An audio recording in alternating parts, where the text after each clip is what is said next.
بسم الله الرحمن الرحيم. أعزائي المشاهدين، السلام عليكم ورحمة الله تعالى وبركاته. أرجوكم تنشرون الحلقة هذه على أعلى وأوسع نطاق. اخدم دينك أخي العزيز.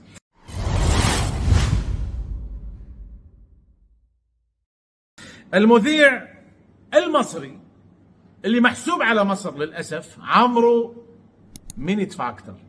عمرو مين يدفع أكثر؟ زعلان ليه يا عمرو زعلان ليه يا حبيبي؟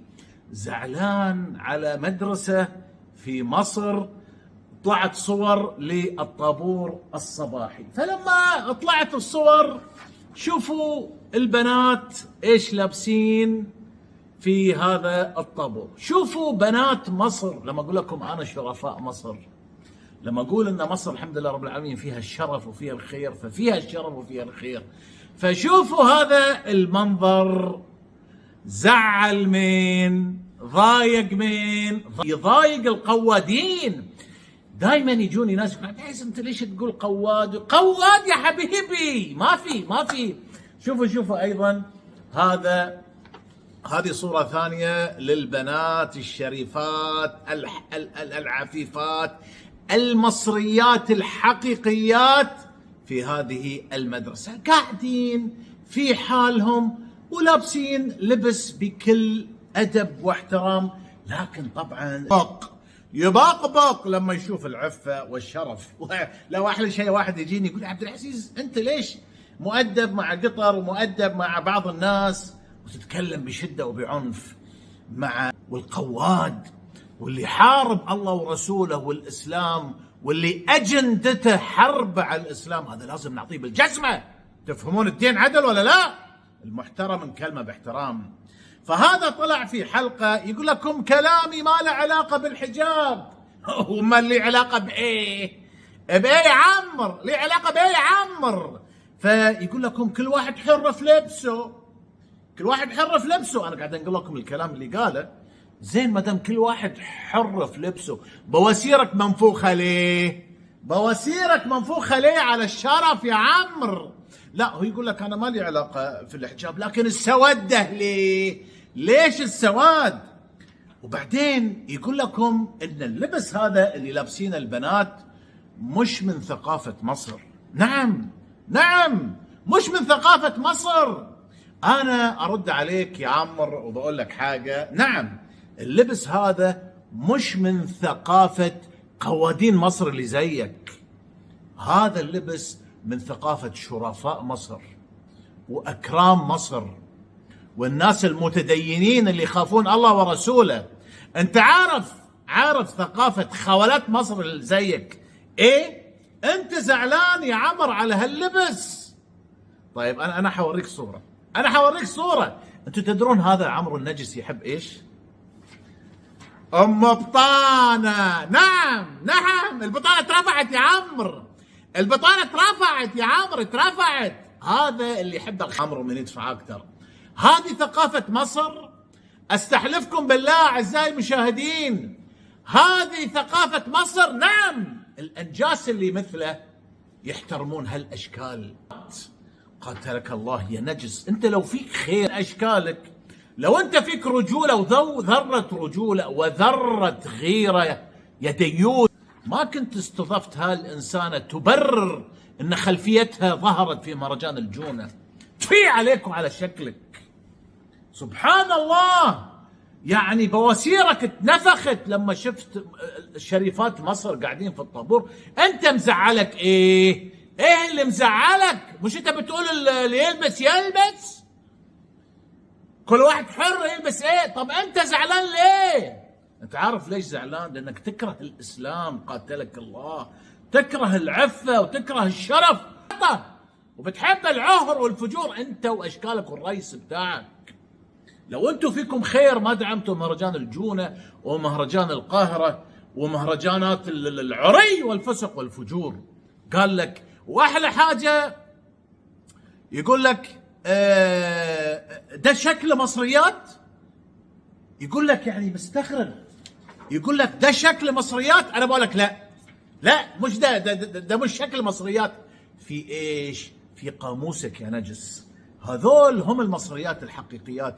وبيقول لك ده شكل مصريات. انا بقول لك انت بتحب المصريات ازاي؟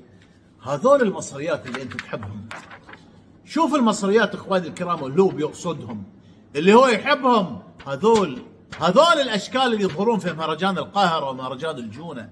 قاتلك الله. فين دول اللي بتحترمهم؟ قاتلك الله يا نجس.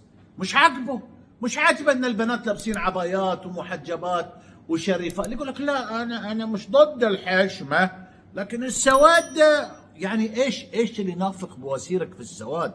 امال لو رحت المملكه العربيه السعوديه ورحت قطر ورحت الدول الخليجيه وشفت الخليجيات المحترمات اللي معظمهم لابسين اسود، هيحصل فيك ايه؟ لا يعني ما حدش يفهمني غلط، انا ما اقصدش الحجاب. وانا بتقصد ايه؟ زعلان على العاهرات مهرجان الجونه؟ هذا اللي انت تريده في مصر؟ قاتلك الله يا معفن. حسبي الله ونعم الوكيل. يقول لك الاسود ده مش بتاعنا. اكيد انت عارف الاسود اللي بيعجبك ايه يا عمرو؟ الاسود ده. شوفوا اعزائي المشاهدين، شوفوا هذه الفنانه لابسه في مهرجان الجونه. انت بيعجبك الاسود ده؟ انت مش تقول الاسود مش بتاعنا؟ وامال ده بتاع مين؟ قاتلكم الله. يا كثر كرهكم وحقدكم على الاسلام وعلى الشرف وعلى العفه.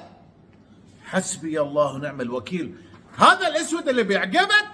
ده الاسود اللي بيعجبك؟ حسبي الله ونعم الوكيل. واحلى حاجه ايش يقول لك؟ الا اجد فيكم شخصا رشيدا. طبعا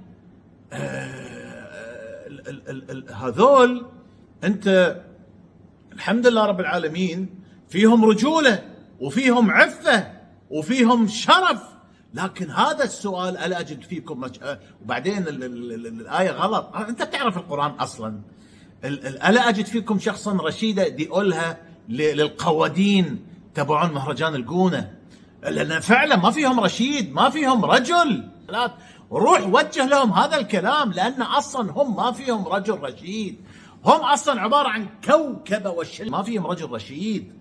هذا ده ايه؟ حريه يا عمرو.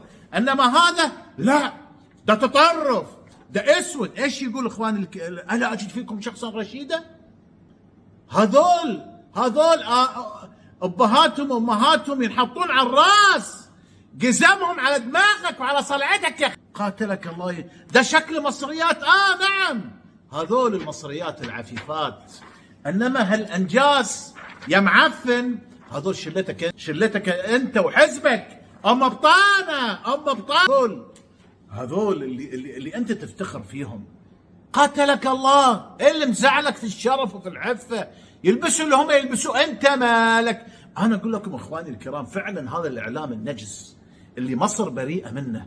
والله اخواني الكرام، لما الموضوع يكون فيه حجاب وشرف وعفه تنتفخ بواسيرهم وقرونهم تطلع. لما واحده تتعرى يدافعون عنها، يدافعون عن العري. قاتلكم الله يا كلاب.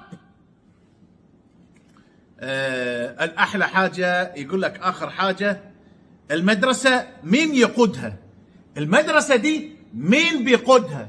أنا بقى حاب أقول لك إن المدرسة اللي يقودها رجل الحمد لله رب العالمين ينحط على الراس.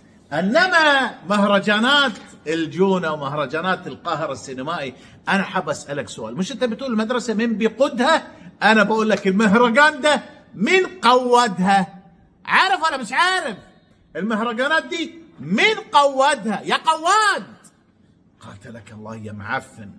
وبعدين آخر حاجة يقول من أنتم؟ أنا أقول لك من أنتم. هذول من أنتم؟ هذول شريفات مصر، أمهات مصر، أحرار مصر. هذول اللي مصر تفتخر فيهم. لكن أنا أسألك أنت، من أنتم؟ أنت عارف من أنتم؟ قاتلك الله ما أقبحك يا نجس. والله أنت عارف لو الأمر بيدي والله لحط الجزمة في فمك على الهواء مباشرة. أجيب جزمتي اللي هي أشرف من وجهك وحطها في بؤك العفن على الهواء مباشرة. بإذن الله سبحانه وتعالى تطهر مصر من أشكالك يا نجس، يا قرد، يا خنزير. قاتلكم الله. وصلت الرسالة أعزائي المشاهدين، وصلت الرسالة. وفي ناس يقول لك ما تتدخلش، اتدخل غصبا عني. هذه مش مصر، هذه بيئة عفنة نجسة، وهؤلاء سرطان لابد أن يزال من جسد مصر. مصر شريفة طول حياتها، لكن سبحان الله لم تتشوه سمعة مصر إلا بعد الضباط الأشرار والثورة اللي جاءت لتحويل مصر إلى دولة للأسف منهارة في جميع المجالات. قاتلكم الله، ما أقبحكم. قال من أنتم؟ أنت اللي من أنت. أتمنى الرسالة تكون وصلت.